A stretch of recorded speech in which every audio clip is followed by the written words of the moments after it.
Thanks for joining me for the Plant Yourself podcast. I'm your host, Howie Jacobson. Quick announcement before we get to today's episode. The next run of the WellStart Health Coach Training Academy program begins in October 2022. If you would like to become a health coach, or you're already a health coach and you'd like to learn some new techniques and raise your game, or if you are a lifestyle medicine practitioner, an MD, a nutritionist, dietitian, PT, and you'd like to learn skills to help your clients and patients implement what they have learned from you, or if you just want to help the people around you eat better, live better, feel better, get better, then check out wellstartcoach.com. My friend Greg Williams returns to the podcast today. He is an expert on negotiation and body language. So if you can, get to plantyourself.com/526 so you can watch us and specifically watch what Greg sees when he critiques my own negotiating style. Otherwise, you can absolutely listen to it on any of your favorite, wherever you're listening to this now. We talk about power and value in today's conversation. And I go over some of my own inner junk about getting what I need and maybe at the expense of other people. And we talk about how to deal with bullies, how to deal with people who try to take advantage of you, try to take advantage of their own perceived power differential. And very often using that kind of bravado actually is masking a lack of power. So we also talk about how to be tough and kind at the same time, how to not take advantage of people who might be suffering from imposter syndrome in the negotiation while still getting what's yours. So it's a dynamic, delicate balance that we cover. Greg has a lot of smarts and a lot of heart, and I hope you enjoy the conversation. So without further ado, Greg Williams, welcome back to the Plant Yourself podcast. Why, thank you very much, Howie. Appreciate the re-invitation. Well, I got a lot to ask you because okay. and it was triggered by a LinkedIn article you wrote. We're part of a networking group together, and there's been a lot of conversation about imposter syndrome. And you wrote about imposter syndrome in negotiation, and it was a sort of a short, truncated article with just a few thoughts. And I got triggered by it, and we had an email exchange back and forth, and you graciously agreed to come and talk and help me think through this. And I think it's not just about negotiation, but about sort of winning in general, and the dynamic about winning as an individual, and then also as part of a society, and having, certain assets and advantages and privileges when you're playing the game in the first place. So I really wanted to dive into that with you, because I could see that I had a lot of emotional reactions that weren't necessarily based on reality, fact, or outcomes that I want. So before we get into that, why don't you sort of reintroduce yourself? So the audience has a frame of reference for who you are and where you come from. Sure. My name is, as you said earlier, Greg Williams. My moniker is the Master Negotiator and Body Language Expert. I teach others how to negotiate and read body language throughout the world in corporate environments, government environments, private network arenas, and I speak from the platform in many different seminars and virtually.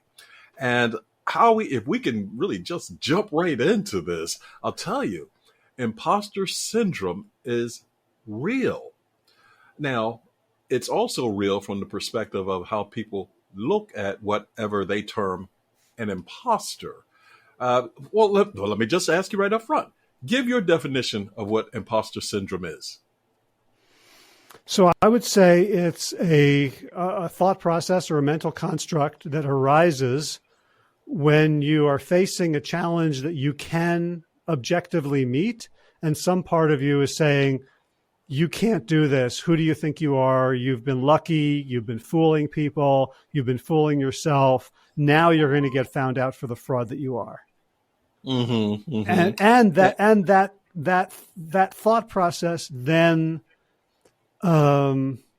infiltrates your mind so that it's taking up RAM. Like before we started this conversation, you were closing windows because you said your computer froze during a webinar. And like this to me is like a bunch of windows open in your mind that even if you're trying to deny it or overcome it or ignore it, they're still sapping your mental RAM and degrading your performance. Very good. I like the analogy between the computer windows being open and closing some of the resources needed in order to focus the resources upon this particular interaction that you and I are having, and that of how we need to close the windows of our mind from a negativity perspective at points in time in order to focus more upon whatever we are dealing with. Now, here's the reason I posed that question also. Depending upon the environment in which people have grown up, some people consider those that have imposter syndrome as people that are acting outside of whatever their normal environment happens to be. And I wanted to set the groundwork such that people understand exactly from what perspective you and I are having our conversation about it. Imposter syndrome is, as I stated a moment ago, real.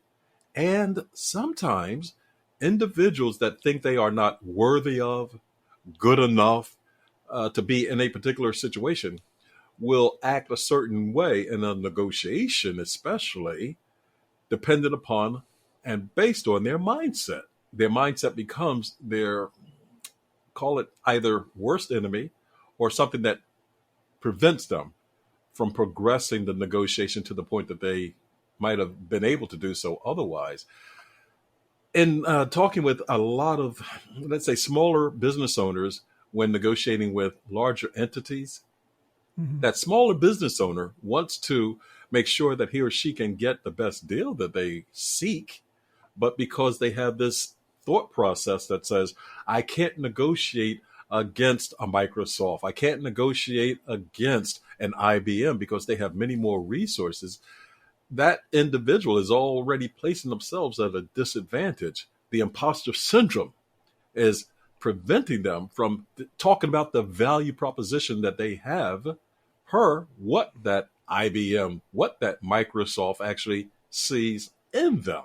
And it's something that people had to be mindful of. You and I also, in our exchange, had the, let's say, discussion about the fact that sometimes individuals will take advantage of other individuals simply because they know that person may possess thoughts about not being aggressive enough, be it whatever that happens to be per the situation they're experiencing, and how people can sit back, relax, and interact with one another as opposed to somebody trying to take advantage of them. So there's a whole realm that we can frame this under for sure, but I'll let you take the lead on that. Well, yeah, there's a lot to unpack in what you've just said. It seems to me like there might be a little bit of a difference between me thinking, oh, I'm a small business and I don't have the resources to go up against Microsoft versus I am not worthy to be in the room because of who I am. Right. Like I think it'd be easier to talk someone into negotiating well when you say, like, why is Microsoft in the room with you? Like, what do they want? Right. As opposed to who let you in? And you talked about like imposter syndrome is situational, right? Like there's certain places where I'll go where all of a sudden I'll see other people and I'll go, oh my God, they all have, second homes and they're all talking about summer in the Hamptons or going to Napa Valley and I don't have that. So there's, like I'm not of this ilk. Definitely so. So in that particular situation, and I'm glad you brought it up, does the second home matter that much per you having imposter syndrome, thinking you're not good enough? That's something that I would suggest people question because we all have value. And the fact that we all have value means in certain environments, you just have to increase your perspective that others have of you per the value you bring into a situation. And okay, you won't be accepted by every group, everyone, every time. But then again, you have to ask yourself, from my perspective, to what degree does it matter? To what degree should you alter your perspective to fit in, as opposed to understanding what mindset you have that you can use to better promote your well-being? That's my perspective. And so thus, the way one deals with imposter syndrome when thinking they're not good enough really comes down for me to changing the mindset that one has. Mm-hmm. So I want to get into what the tools are that you employ and teach people, but it seems like what you said just now about we all have value brings to mind, like what I'm thinking is, when I'm at my best, I believe that all human beings have equal inherent value, that you're maybe smarter than me, or more athletic, or richer, or better looking, or more famous, or whatever. But those can be real. Like, you can be better than me at X, or have more Y than me. But that doesn't change the fundamental calculus that we are all equally valuable just because we're human beings, right?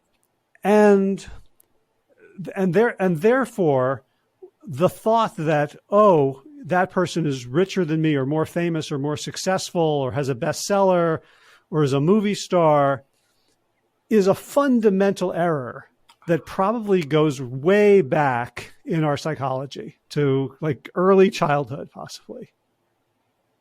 Right. And you're teaching like how to outthink, or how to think your way around that.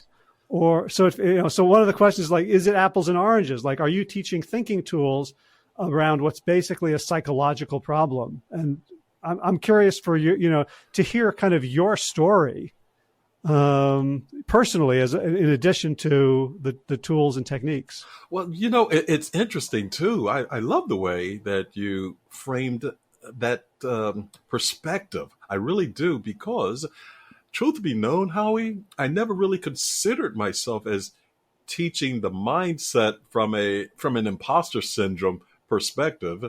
When I teach negotiation strategies, what I talk about is ways to gain leverage in a negotiation. So, going back to the example that we spoke of a moment ago with small business owners negotiating against a larger entity, if you first of all understand why they even have you in the room, or better yet, mindset shift, why they are in the room with you, different way to look at it, you then think of the way I teach negotiation strategies.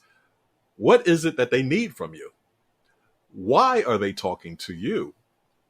To whom else are they speaking? What are they going to do if they can't get what they need from you or another source quickly? And when you start combining all of those thought processes together, you can start to assess to what degree you have value in that particular situation. That's what I teach. Okay, once you made that assessment, how do you embolden your perspective that they have of your value? And you do that by then going out and gaining leverage. So hypothetically, and we've used IBM and Microsoft already. So let's say, hypothetically, Microsoft and IBM happens to be negotiating for one particular aspect that you and a few other vendors can supply.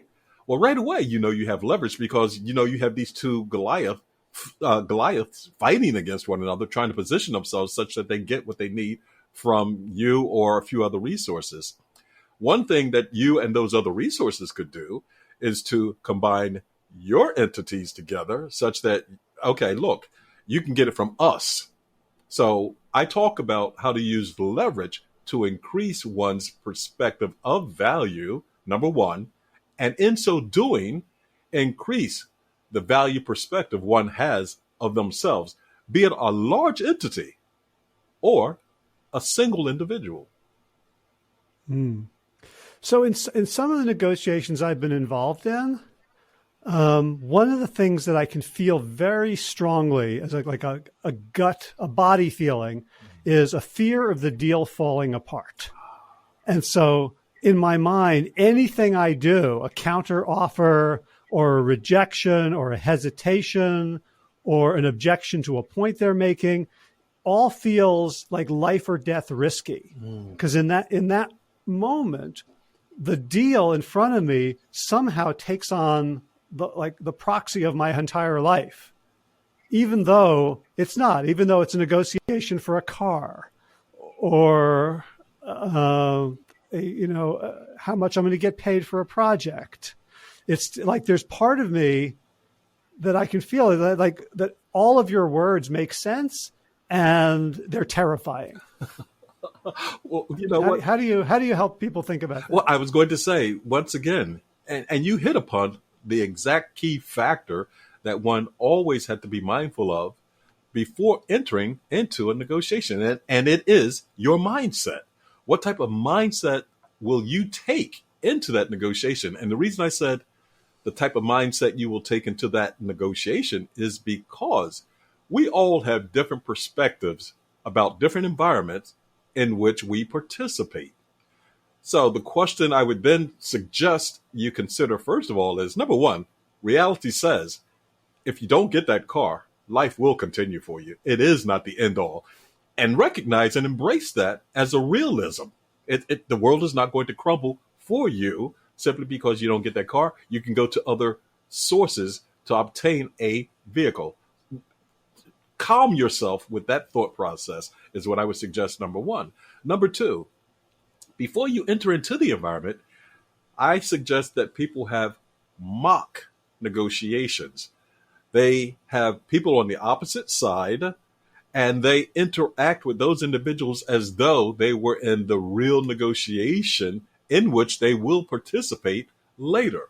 What that does is help to allay some of the fears, some of the negativity that one will have before entering into the negotiation. And they also get a chance to develop strategies that they can use. What if type of scenarios if they encounter such. And the other aspect is you should always plan how that particular negotiation will occur, understand what you will do at certain mile markers. So, for example, if you and you know what the maximum price that you're going to set for the car, as far as what you are willing to pay for it. Now, this may sound contrary, but you should also know what it is that you are not willing to go below a price point. And people go, wait a minute. You're telling me if I'm willing to spend $30,000 for the car and instead the dealer offers me $20,000, I should consider not accepting that deal? Well, I am saying that. And I'm saying that because you may have heard the cliche sometimes. What's the cliche about too good to be true? Some things are too good to be true or something of that nature. There may be certain catches in that $20,000 price point, which you should just consider. Okay. So you've set your price points. You should also then make or create what I call mile markers to assess where you are in the negotiation process. You're willing to pay $30,000 for the vehicle, and that dealer or salesperson tells you the best they can offer is $40,000. And if you can't come up with $40,000, they can't come down. Well, okay. You need to know at what point you will walk away, as opposed to saying, well, how about if I go to 32 or 33, or can you meet me at 35? Because again, if you have your plan in place, all you're doing then is executing your plan once you're actually in the negotiation process. And that will ease your mind to a great degree. Okay. So I totally get that I'm budgeting $30,000 for this vehicle and I'm not going to go a penny over, and I could stick to that. Here's where my psychology wants to trip me up is I might be able to get it for under 30, but I have to withhold information, right? Like I now have to play a game, and that's already making me feel uncomfortable because I just want to be totally open and transparent and have everybody sing Kumbaya and hold hands. And I know that's not the way the world works, but if I say, well, 30 is my maximum, I'd love to get it for 24. Then I've got a gray area where you could teach me the methodology. There's like a 65, 85, 95, 100 thing. I forget who created that, but there's various ways of doing it. But underlying it all is this feeling that may be triggered or go along with imposter syndrome. Like maybe I don't deserve to have my own secrets here. Well, Howie, there are several things you can do to offset that thought process too. First of all, you have to question why you feel that way. And I'm saying anyone, why they feel a certain way before entering into a negotiation. Seriously, because I tell people, my motto is you're always negotiating, which means you're always negotiating with yourself also, all the time. So if you truly feel that way, one thing you might consider doing, or someone in such a situation might consider doing, is having someone negotiate on their behalf, which is why clients have me negotiate on their behalf worldwide. They want another entity to either play good guy or bad guy to ferret out some of the strategies that the opposing side might actually attempt to implement. The other aspect of that, Howie, if you know that you want to pay $30,000 for the vehicle, and that's the maximum price that you're willing to submit, you may tell the dealer, and in negotiations, I tell people all things are fair in negotiation, love, and war. And a lot of negotiators take that aspect. You may start off at $24,000, $25,000. You never really want to give the real mark at which you are willing to conclude a deal, because some negotiators will take advantage of it. If you tell them 30 and they were expecting 27 from you, they already know they have $3,000 more than they thought they'd get, and they may push the envelope to see if they can get you to go to 35.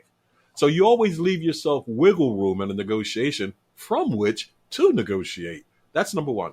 As I said a moment ago, you might also consider, or someone in such a situation might consider, having someone else negotiate for them. I've been in many negotiations where the person that was either the team leader or the main negotiator had a proxy initially negotiating in that person's stead while that person was even in the environment. The person was in the environment, but had this other person sitting there as the proxy. Why?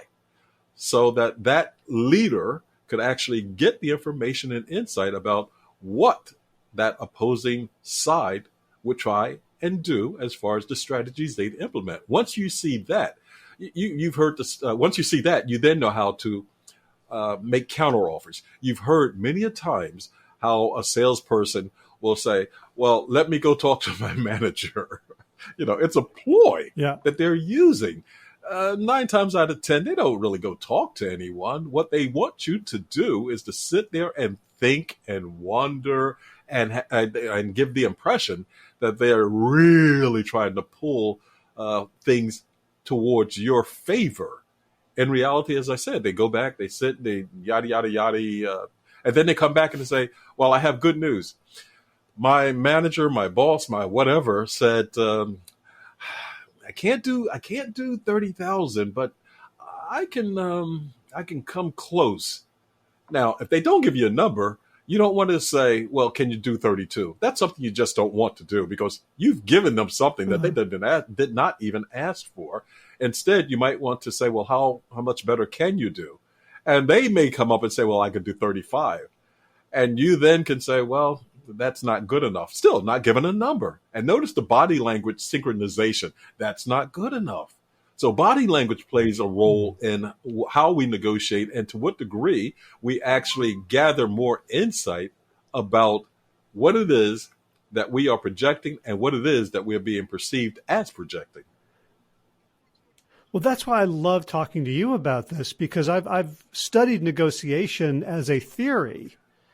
But if I'm saying, but the body doesn't lie, right? So if I haven't fixed my mindset, like for me, negotiation is a really good barometer of like my insides, because everything comes out there. So if I'm, and for people who are just listening to this, you should go on YouTube and watch the video, because Greg is very consciously and intentionally moving his mouth and his face and using his eyes and shoulders in certain ways. That we, I can't fake it by having all the techniques down, because my body is going to betray my insecurities that can get taken advantage of. Well, so Howie, do you really want? Well, let's use another individual's characteristics, okay, as opposed to saying you. But let's say someone had the characteristics that you mentioned a moment ago, and what would you suggest to that person they do in order to offset the feeling of my insecurity is going to allow my emotions to come through? What would you suggest to them? Yeah. Well, so I love the idea of a practice negotiation where you get to witness yourself and you get to see. So what are the things that they're saying that are beginning to trigger me? And from my perspective, everything starts with the body. So if I'm paying attention in a low stakes situation, where it's pretend, or I'm negotiating a discount on a lamp for $40 discount instead of a $50,000 discount on a home or something, then I get to see where does my body begin to want to take me? Where do I feel shame, which is I just want to get rid of? Where do I feel anger? And to be able to, play the instrument of my own body rather than getting played by it. Ooh, I love that. Gosh, I got to write that quote down. I love it. Play the instrument. Say that again. Play the instrument of my body as opposed to being played by it. I love that. I love it for sure. Well, that's what it feels like, right? When I'm not paying attention, when I'm in the grip, like I can think back to times where I've lost my temper in ways that were deeply embarrassing. And it was never like me deciding, okay, this is, I think this is the right thing to say right here. Right. It was always like the body went into an extreme fight or flight. And it was like my brain had no choice. And because I wasn't willing to slow down, take a breath, excuse myself, I became, the plaything of this fear-based reaction. You hit upon the word trigger several times, and it's something worth highlighting because everyone becomes triggered by some thoughts they've had about some occurrence that's happening to them right now, and or based on something that has happened in the past, they become triggered to commit or omit certain types of action. And knowing what can trigger you before you go into a negotiation is part of the planning process that one should engage in also, such that if that occurrence happens, instead of allowing it to trigger you towards something that is not beneficial towards your negotiation efforts, you instead calm yourself. You prepared yourself for that occurrence. And a lot of times when we're triggered, it's because our brain does not go into the thought process of making a safe, sound evaluation of how we want to respond to a certain thing. And that's why we just act. And then we think later, and it's like, oh, gosh, I don't believe I did that type of thing.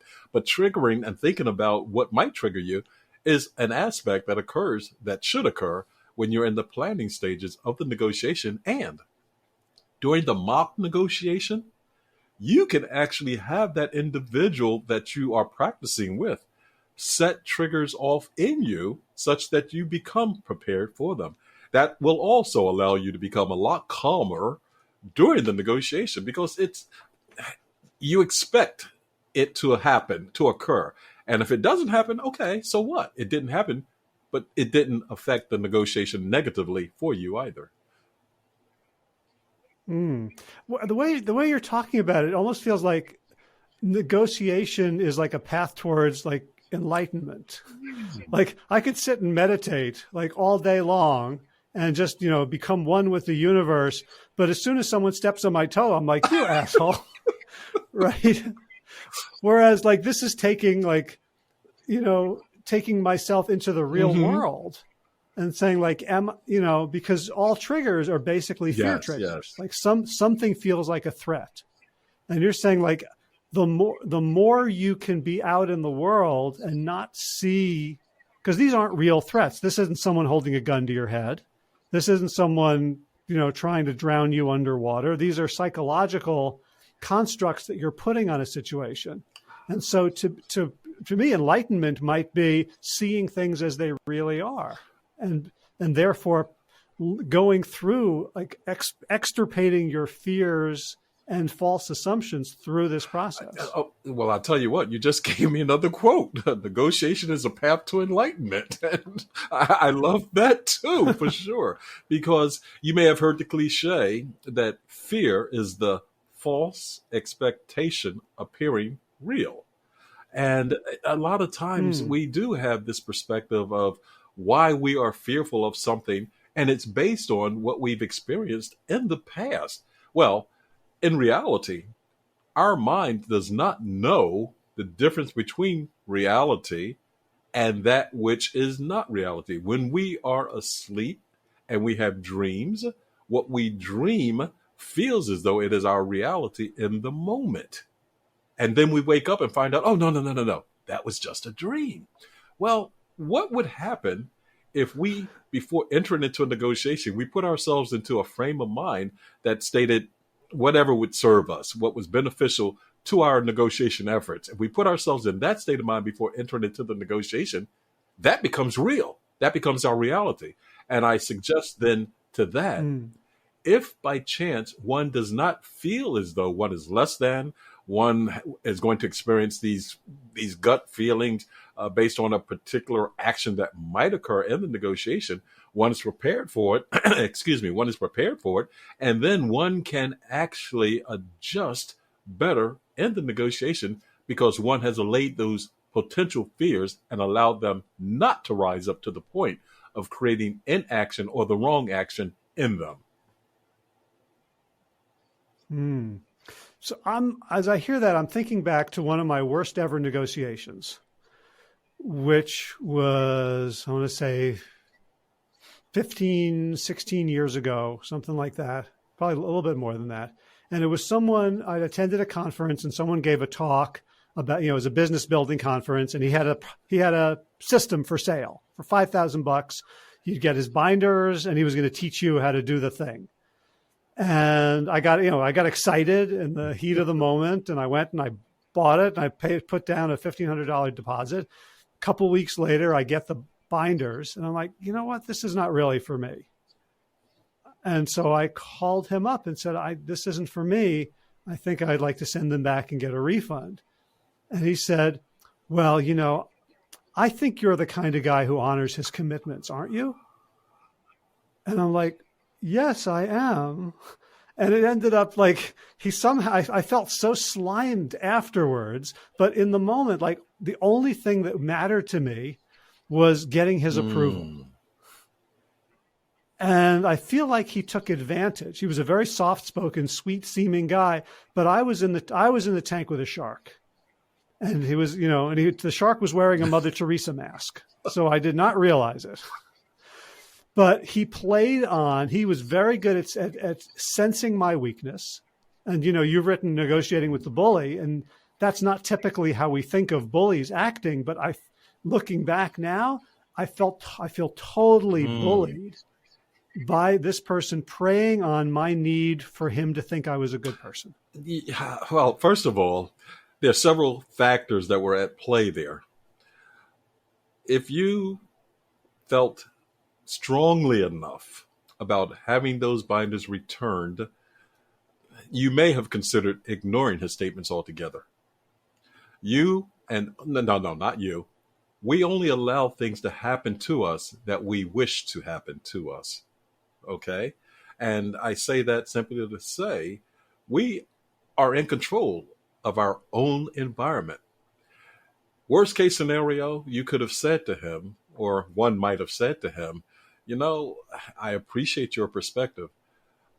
can you please tell me where I'm sending these binders or how I'm to return these binders? He, I don't know him. I don't know to what degree he may have been trying to use negotiation employees. But you mentioned the fact that the soft spokenness that he projected, that's a way to disarm people also.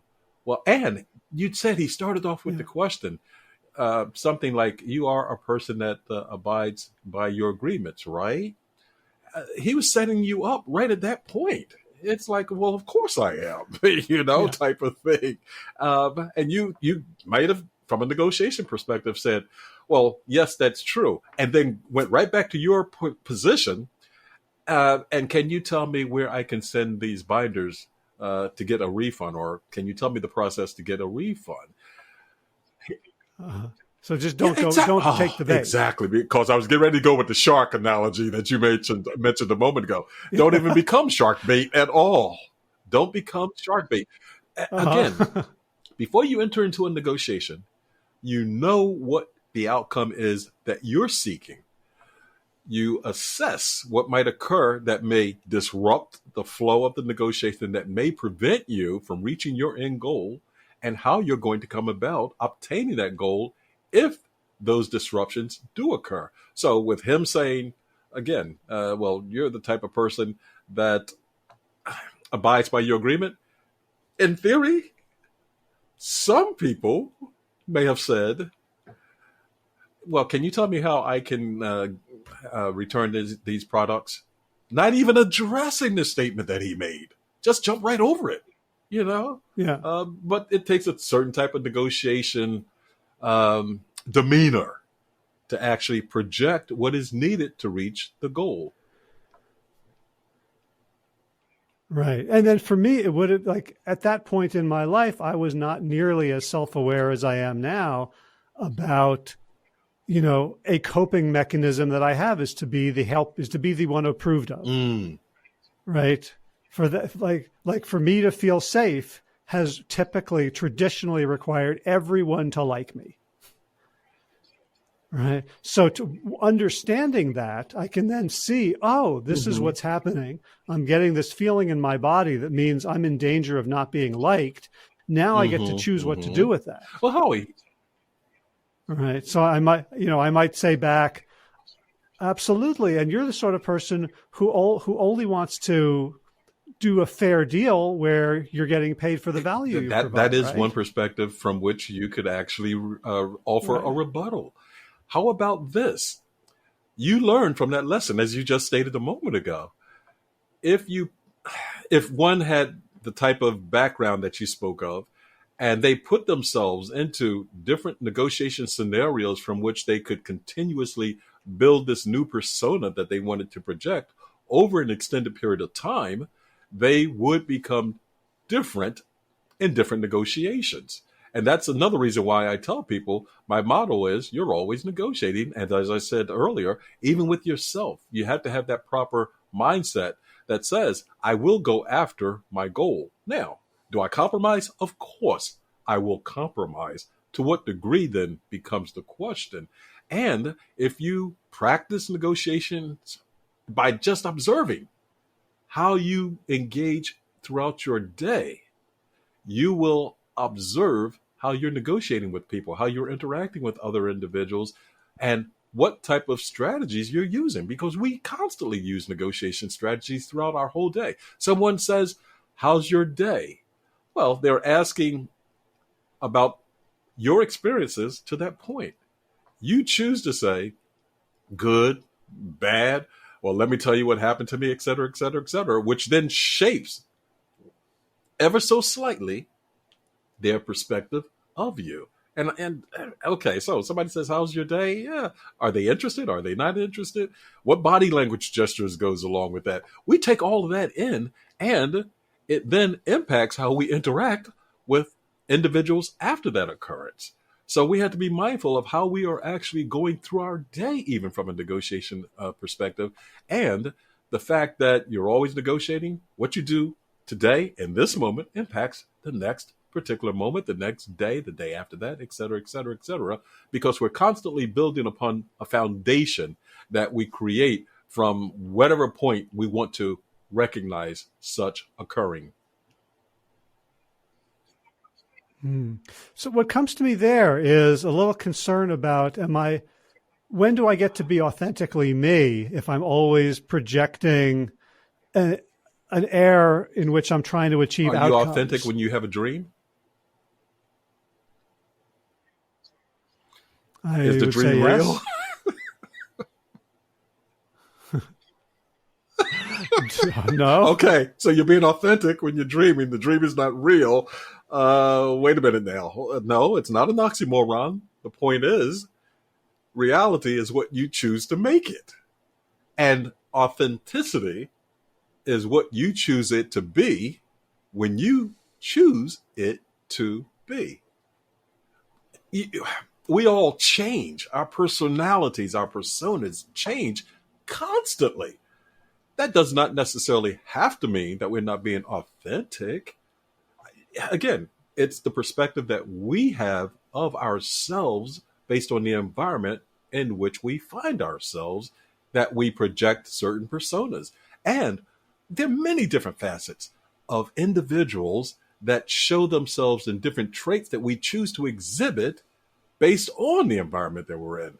And so we always had to be mindful. I consider myself to be authentic 100% of the time because it's who I am at that moment. And like you said a moment ago, dreams aren't real, but you're authentic in that dream.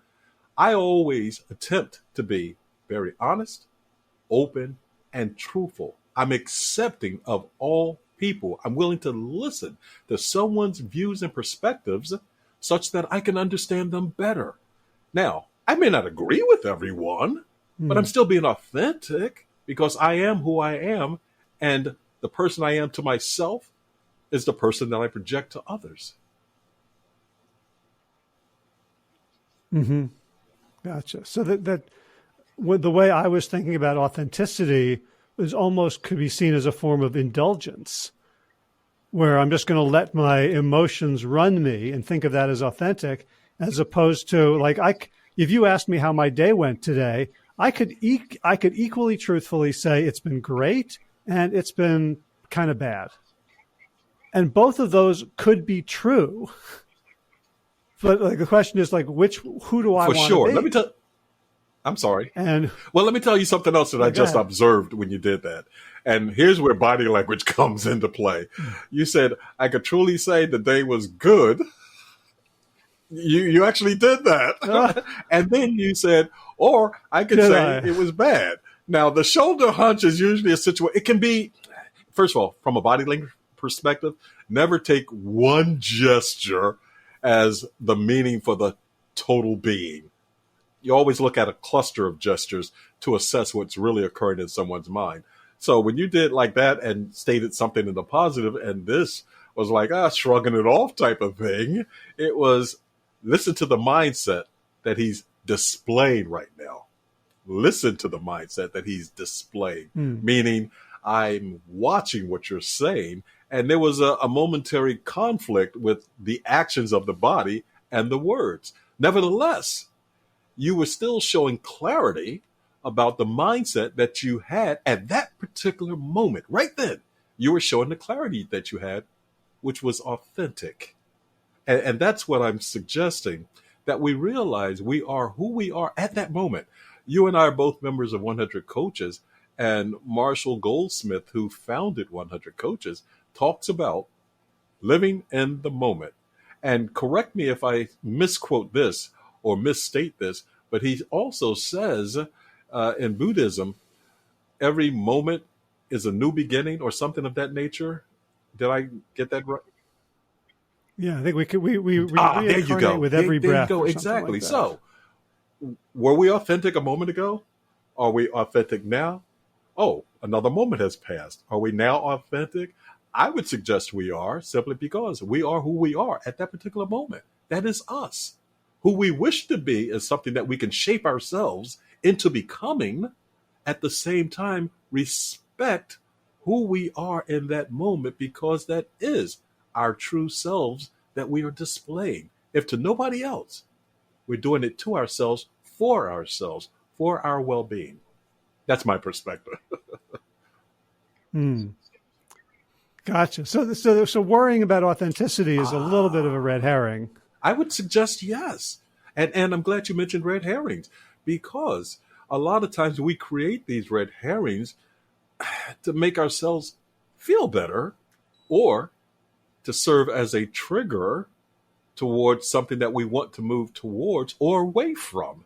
But the fact is we have to recognize exactly what we're doing to ourselves in our mind because that's not our reality at that particular point in time if it is truly a red herring. It's something that we're placing in front of ourselves for a specific reason.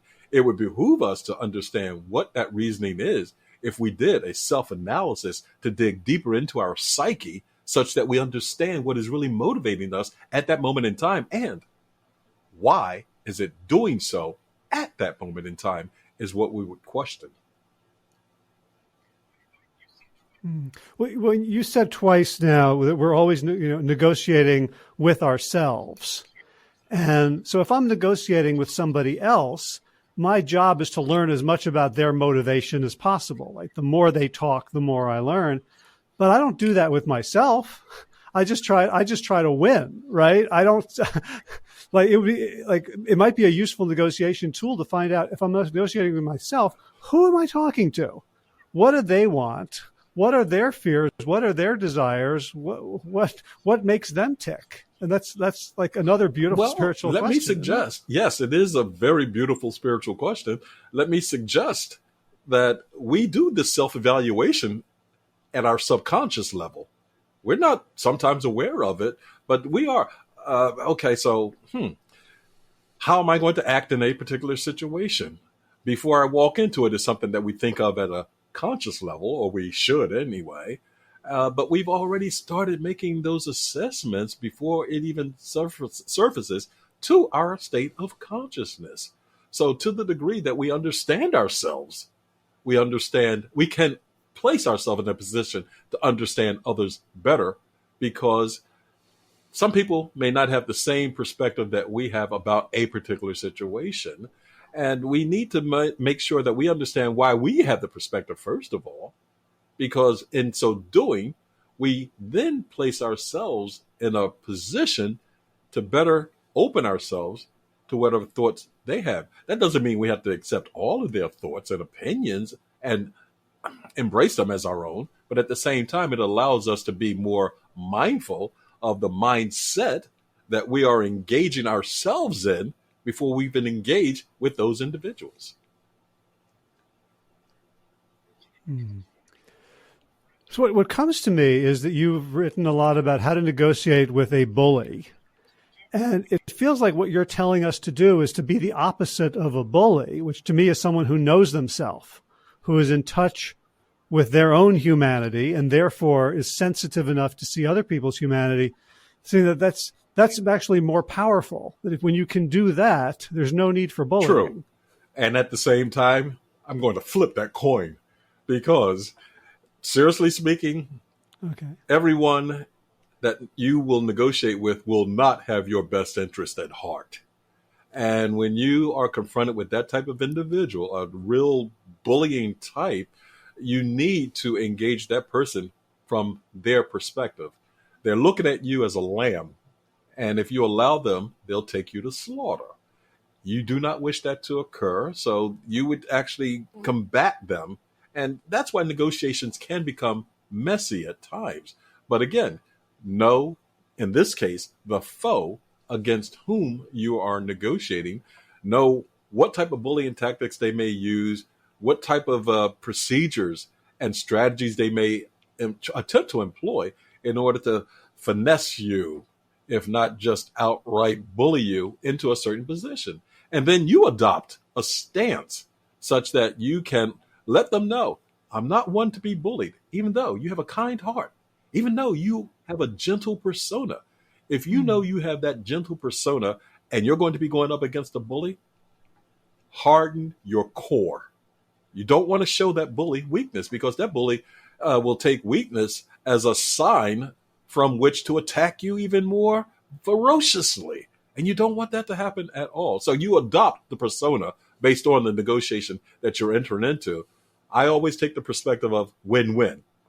I want to make sure the person with whom I'm negotiating feels as though he or she got the best deal that they could have gotten as a result of the interactions that we had. I do not attempt to browbeat someone into submission in order to gain more from the negotiation than I would otherwise be willing to give. But if you're negotiating with a true bully, it's like I take the gloves off. And I've come to learn how to do that as a result of negotiating in many different environments over many, many years. And that's why I suggested that people should take note of how they negotiate in different environments, with whom they negotiate, and the outcomes that they receive as a result of what occurred in those negotiations. Over a period of time, you will enhance your skills. So what's coming to mind is a book that I'm in the middle of. It's a book on relationships called Us by Terry Real, who's I guess a relationship therapist. And he encourages all of his clients and the readers of the book to take a no contempt pledge, like contempt-free living, which means you catch yourself, you do not express contempt or disrespect to any human being. And he says the other side of that is you don't accept it from people, right? That if you say, like, this is not how I want to be talked to, and you do the best you can to get, to change the situation or get out of it, but you don't, like, when you are being browbeaten by a bully, you're complicit in the creation of contempt. So true. That is so, and that's why you have to rebuke that bully. Because, my goodness, why team up with the bully against yourself? It's like, oh, you want to bully me? Let me help you. No, you really have to set your groundwork such that you plant your feet and you let the bully know, hey, I'm not going to be dealt with in that particular manner. And the bully says, oh, well, what are you going to do about it? Well, you should be prepared, like you said a moment ago, to excavate yourself from that environment such that you don't stand there if you're not willing to confront the bully. And you don't have to physically confront that bully. I spoke about leverage earlier. There are ways to use leverage to offset the tactics that a bully would even engage with you. You have to understand the bully's mind. Why is that individual trying to bully you is something that I would suggest you delve into, because if you understand that bully's being motivated by the fact that she wants to show others how tough they can be in a particular situation. She wants to set the groundwork whereby in future negotiations, they can maneuver you any kind of way that they wish to do so.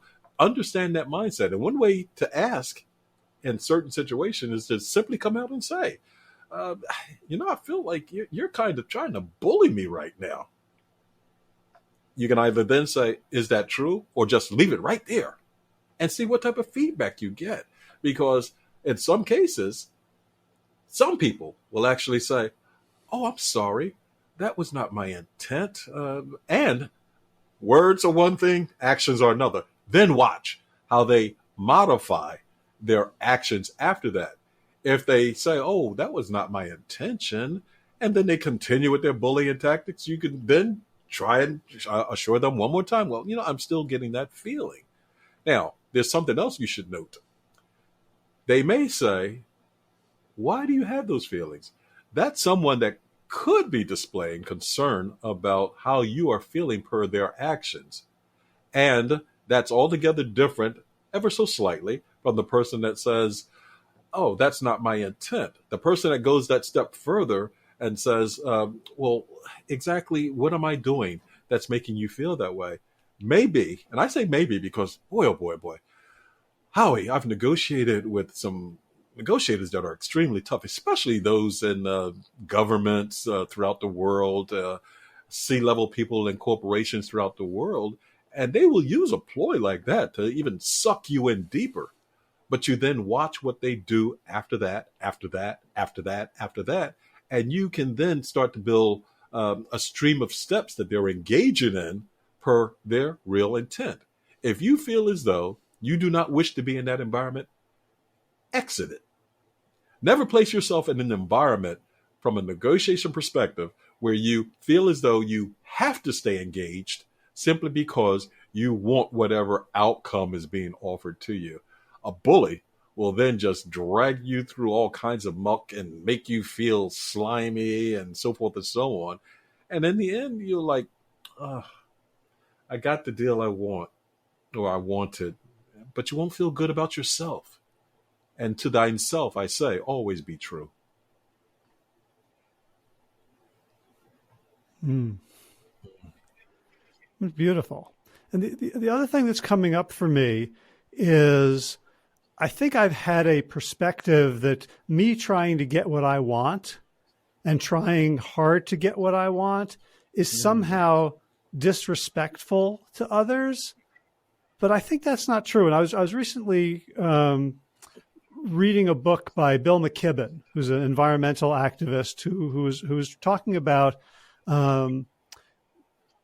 what we can do, like given climate crisis and everything, like where is there hope? And he was talking about an initiative to bring solar cells, solar power to very rural communities in sub-Saharan Africa. And he was talking about, he went on some sales visits with some of the top and salespeople and some of the people who are trying to learn how to do sales. And, they're trying to get someone to put a cell on their roof who makes, $8 a month, and they're going in hard. They're going in, they're like, this is how much you'll get. And wouldn't your wife like it? Imagine everyone coming to watch the TV in your house and status and all these things that I've thought of in terms of like sleazy sales tactics. And what the author was saying was like, these are people who are used to NGOs, government officials, nonprofits coming in and just telling them what to do and doing things for them. And here was someone trying his hardest to make a sale, and they were able to feel the dignity of being able to say no, of being able to withstand all that and feeling like even when they said no, like they felt good about themselves, like I'm the one with the power here. And then 2 weeks later, they would inevitably come back because it was a really good deal objectively, and they could do it on layaway, and it was clear that they were going to benefit from it. But even the ones who said yes said no first as a means of exclaiming their dignity. And so I'm starting to think like me negotiating hard is actually respectful rather than disrespectful. Oh, no, it definitely is. It definitely is. And let me just talk about something that you just mentioned a moment ago, and it is power. The perception of power lies in the individual that assumes he or she has it. I did an interview, earlier this week, and someone asked me who has power in a negotiation. And my answer was, and will always be, the person that thinks they have it. I mean, if I think I have power in a negotiation, I have it. I could literally be, if I'm looking at a 50-50 outcome, I could be, in the other person's mind, at a 90-10 in favor of that individual. But if I think I'm at 50-50, I think I have that power to do whatever I think I want to do in the negotiation. So the point is, if you think you have power, you do, and you will tend to negotiate more stringently if you have that perceived perception of power, as opposed to if you think you don't. And by allowing someone to feel as though they are in a power position during a negotiation, you embolden them. And Howie, here's the other thing. When people feel emboldened, they will also feel as though they can control the flow of the negotiation. Now, truth be known, that's yet another tactic in negotiations also, to allow people to feel comfortable enough to say yes, no to a deal. And they feel empowered. And with that power, they may embrace more of what it is that you are offering, simply because you're not browbeating them with, hey, if you have to do this, you can do that, you can do this, that, but you have to. You give them the power and you gain power in return. That's quite beautiful. What's coming up for me right now is I'm watching an HBO series called Irma Vep, which is about an A-list American actor, a woman who plays the Marvel superheroes, is in Paris making this sort of small indie film, and there's a scene where her assistant, her ex-assistant, who used to be her lover, they meet. And so, one of them is this, infinitely wealthy, powerful Hollywood superstar, and the other is her assistant. And yet the assistant in this interaction has all the power. She's like, you sit down, turn this way. Right. Like, it's kind of, it gets a little bit sort of creepy and submissive, but clearly it drives the point. Like, objectively, if you looked at these two and said, who has the power? The employer, who is honored by the world and extremely wealthy, has the power. But in the actuality of the negotiation of their relationship, she's the submissive one. That happens a lot of times also. And sometimes it occurs and people are not even aware that they are in such a dynamic environment whereby, again, it goes back to the mindset that I said, if you think you have power, you have power. If you don't, you don't. And sometimes you can be submissive to power in order to gain more power. So there are all kinds of aspects that one should be aware of that occurs in a negotiation such that one can negotiate more effectively and reach greater outcomes for all parties concerned. I think let's end there. We're almost at an hour. So wow. I've taken up as much of your time as I said I would, but thank you. This has been so delightful. Every conversation I have with you, I feel like I'm doing like inner laundry. I'm like pulling out dirty garments, washing them, hanging up to dry, looking at them, and just understanding myself and the world better. So I so appreciate you and what you do. And you know what, Howie? Let me tell you something. I appreciate you from several perspectives. And I've said this to you before. You have a kind, generous, giving heart. And it does come across as being very authentic. And I spoke about how people change from one moment to the other based on the situation that they're in. Now, I'm able to observe body language, too, to also assess to what degree somebody is being honest, authentic, yada, yada, yada. You just come across that way, period and point blank, which is why I said anytime I can help you, I would always be willing to do so. And here's the other aspect that I have not told you before. Howie, I was you at one particular point in my life. I truly was. And the thing is, I grew up. Are we still recording? We are still recording. I'm happy to keep going because this is getting juicy. Okay. Do you want to stop? Do you want to stop recording? I tell you what. If this comes across as too open, maybe you can edit it out. But I grew up in a I don't. There's no such thing for me. So you just, if you want me to turn off the recording, I can. If you want to. Okay. Well, let's end the recording here. And then I'll. All right, boy. People are going to be wondering. Okay. Never mind. Let it go. I'll just say this then, and then we'll stop.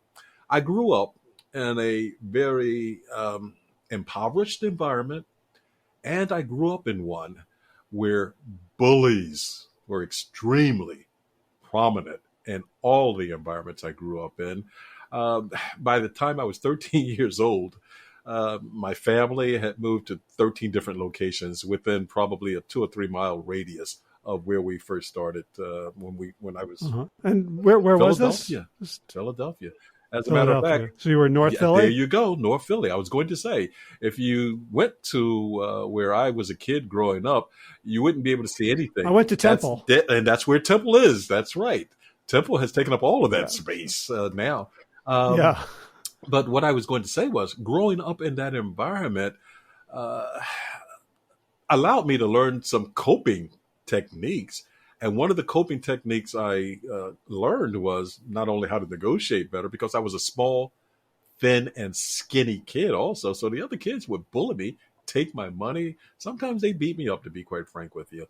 And I learned coping techniques to try to avoid them, number one, try to avoid bullies, And then later, talking about leverage, I'd have 3 or 4 of my friends that I'd walk with.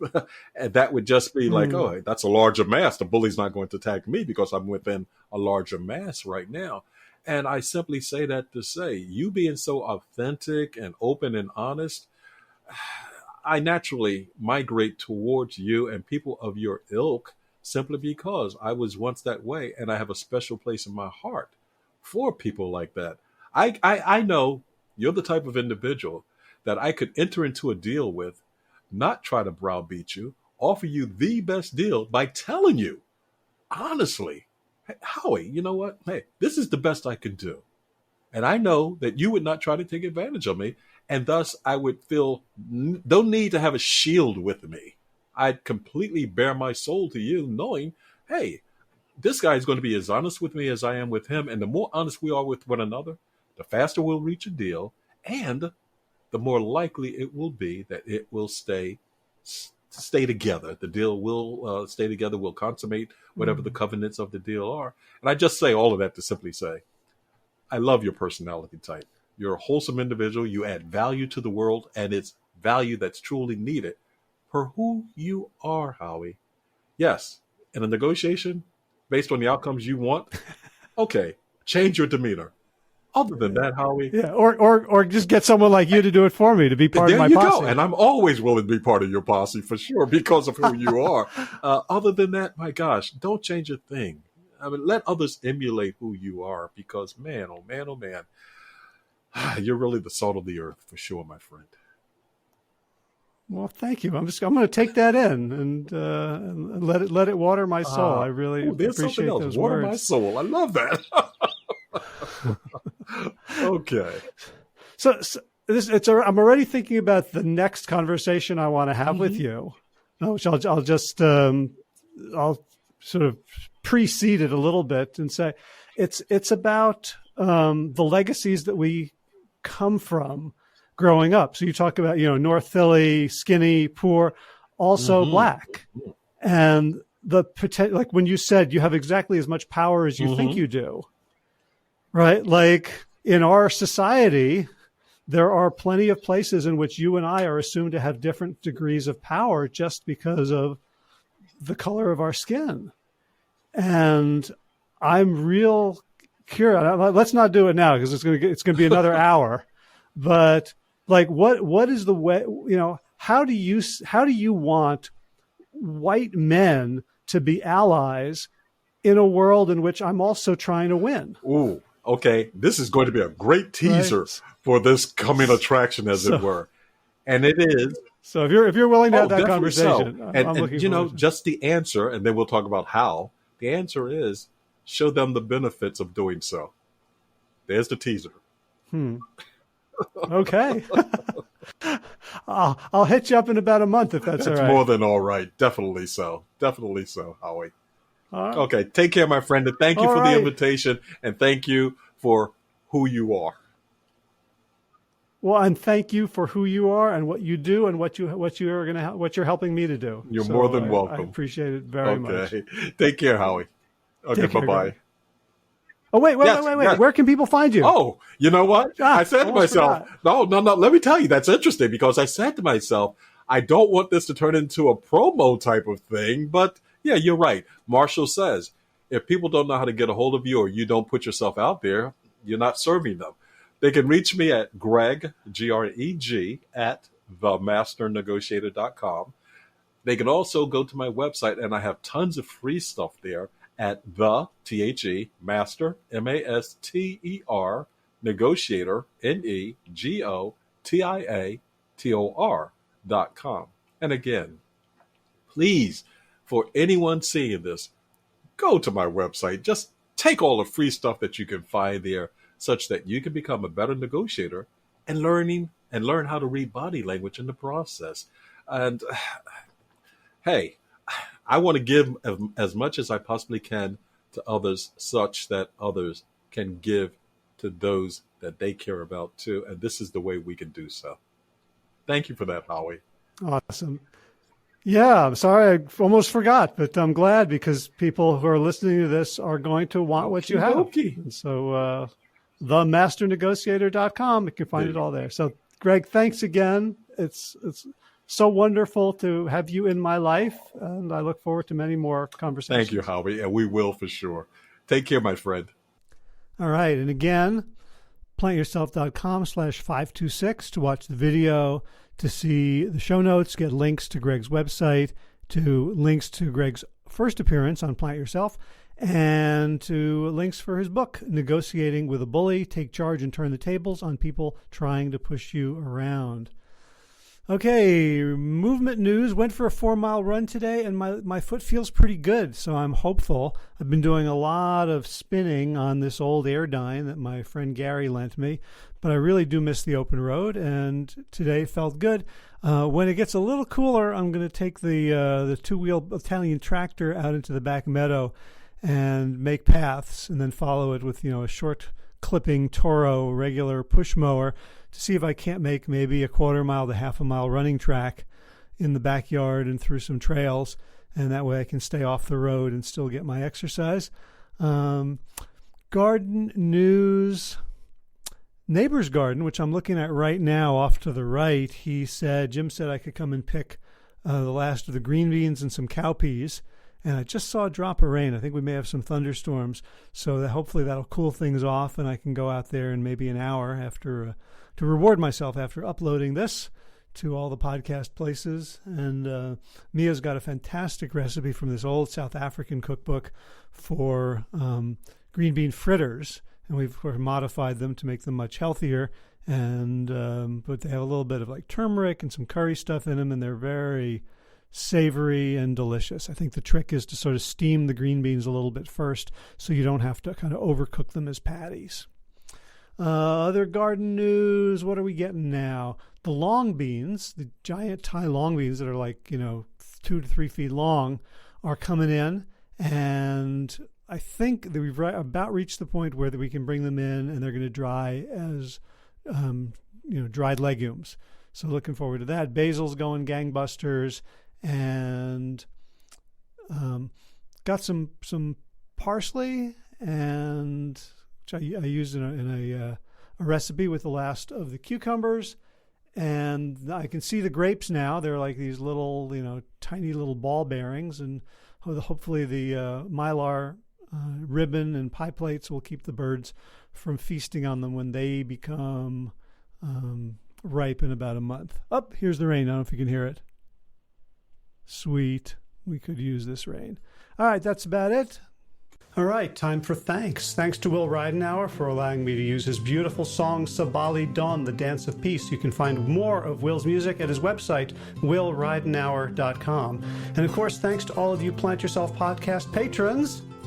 Kim Harrison, Lynn McClellan, Brittany Porter, Dominic Maurer, Barbara Whitney, Tammy Black, Amy Good, Amanda Hatherley, Mary Jane Wheeler, Ellen Kennelly, Melissa Cobb, Rachel Behrens, Tina Scharf, Tina Ahern, Jen Filkinovsky, David Bizek, The Mysterious Michelle X, Elsbeth Feldman, Leah Stoller, Alan Christensen, Colleen Peck, Michelle Landry, Josina, Sarah Durkis, Kelly Cameron, Janet Selby, Claire Adams, Tom Franzek, Jeanette Bennett, Gila Sert, David Donahue, Blair Cyborg, Dorona Vizov, Gio and Carolyn Argentati, Jody Friesner, Misha Rosen, Michael Warbeck, Aviva Lael, Alicia Lemus, Val Linneman, Nick Harper, Bandana Chawley, Molly Levine, The Inscrutable Harry R., Susan Laverty, The Panda Vegan, Craig Kovic, Adam Scharf, Karen Burry, Heather Morgan, Nigel Davies, Marion Blum, Teresa Copel, Julian Watkins, Breed O'Connell, Sharon Hirschman, Linda Ayat, Holm Hedegaard, Isa Tuzinwa, Connie Hainline, Aaron Greer, Alicia Davis, Heather O'Connor, Carolyn Jensen, Sherry Olakoski of Plant Powered for Health, Karen Smith, Scott Marani, Karen and Joe Crabtree, Kirby Burton, Teresa Carell, Kevin McCauley, Elizabeth Rothschild, Ann Jesse, Cheryl Dwyer, Jenny Hazelton, Peter W. Evans, Dennis Bird, Darby Kelly, Lori Fanny, Linnea Lundquist, Emily Iconelli, Levy Wallach, Rosamund McAtee, Dan Picorni, Stephen Leenan, Patty DiMartino, Mike and Donna Kartz, Deanne Bishop, Bilberry Elf, Marjorie Lewis, Tricia Adams, Nancy Sheldon, Lindsay Bayshore, Gunmarie Hagan, Tracy Gullidge, Laura Heaton, Meg from Mama Says, Stacy Stokes, Ben Savage, Michael Kay, David Hughes, Connie Rogers, Claire England, Sally Robertson, Paranganchi, Amy Daly, Brian Tourville, Mark Jeffrey Johnson, Josie Dempsey, Karen Schmidt, Pamela Hayden, Emily Perryman, Allison Corbett, Richard Stone, Lauren Vaught of Edible Musings, Aaron Hasty, Sean Owen, Sagar Naik, Erica Piedra, Danielle Roberts, Michael Lushton, Sarah Johnson, Catherine Floyd, for your generous support of the podcast. That's it for now, As always, be well, my friends.